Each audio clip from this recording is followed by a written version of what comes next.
No capítulo 8 de Coríntios, Paulo nos adverte quanto ao exercício da nossa liberdade.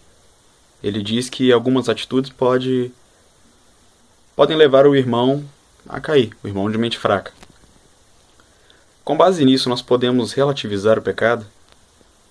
Algo pode ser pecado ou não, dependendo se levar o meu irmão a pecar, por exemplo. Então olha só a pergunta, o pecado é relativo? Alguma coisa é ou não é pecado, dependendo de eu escandalizar ou não o meu irmão? Eu vou ler o que diz a Bíblia Sagrada aqui em 1 Coríntios 8, do verso 9 em diante. Olha o que diz a Bíblia.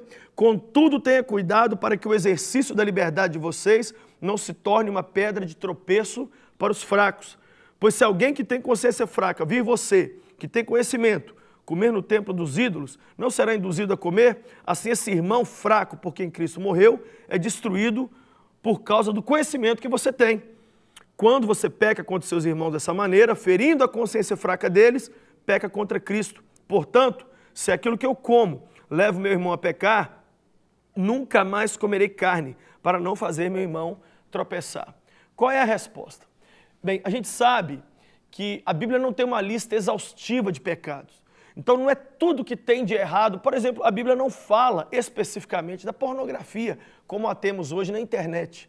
Tem lá porneia, mas não está se referindo a essa forma nova de pecado.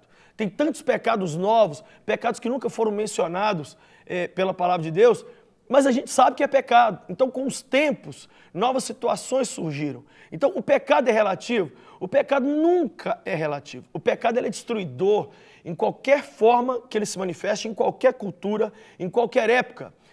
A cultura ela é relativa, mas os princípios não. E os princípios não mudam. O que está na palavra de Deus que vale para os hebreus de 3.000 anos atrás é o que vale para nós hoje, no Brasil do século XXI. Então a palavra de Deus nesse sentido não é imutável, nem pecado é questionável se é ou não é. Mas agora, se no exercício da sua liberdade você acabar ofendendo um irmão, isso pode sim ou não se tornar um pecado. Vou te dar um exemplo. Tem um cristão que ele não concorda que ninguém bebe vinho, de jeito nenhum. Mas você um dia lá na ceia de Natal toma 2 dedos de vinho, só na ceia. E de repente esse irmão está na sua casa no dia da ceia. E você vai tomar aquele vinho, mas para aquela pessoa, aquilo é o fim do mundo. Sabe por que para ela é o fim do mundo? Porque ela, quando estava sem Cristo, estava presa à bebida alcoólica. Então ela te vê beber 2 dedos de vinho, seria como ver fumar uma maconha para quem é um ex-usuário de droga. Então para aquela pessoa 2 dedos de vinho é o próprio Satanás.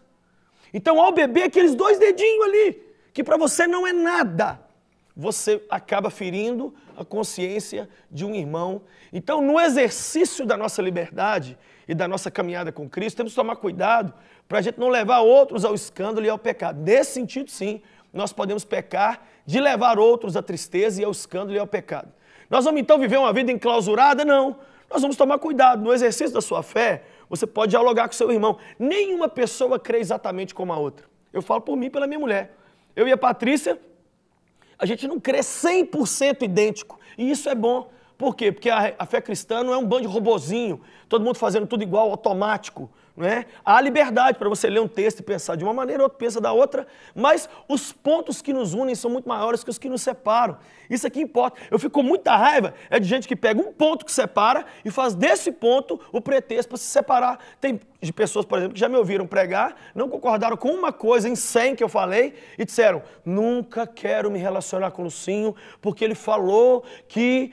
e aí fez o maior escândalo por causa de uma coisa boba, sendo que o mesmo Deus é o nosso Pai, a mesma Bíblia que a gente crê, o mesmo sangue nos perdoou, temos que tomar cuidado para a gente então não entrar para um besterol. E se a gente entrar para isso aí, nós vamos viver, sabe como? Sozinho. Porque nenhuma pessoa crê exatamente como a outra. A minha palavra para você é, procure não escandalizar ninguém no exercício da sua liberdade. Toma cuidado com o que você fala, com o que você pensa. E se por acaso escandalizar, vai lá, pede perdão, conversa com a pessoa, chega num consenso. O mais importante é a gente não perder ninguém por causa de um ponto teológico ou de uma ideia. Pessoas valem mais do que ideias. Que esse seja o lema da minha vida e da sua vida e que eu e você possamos viver uma vida sem pecado. Em nome de Jesus. Manda para mim sua pergunta e eu sempre vou tentar responder à luz da palavra de Deus.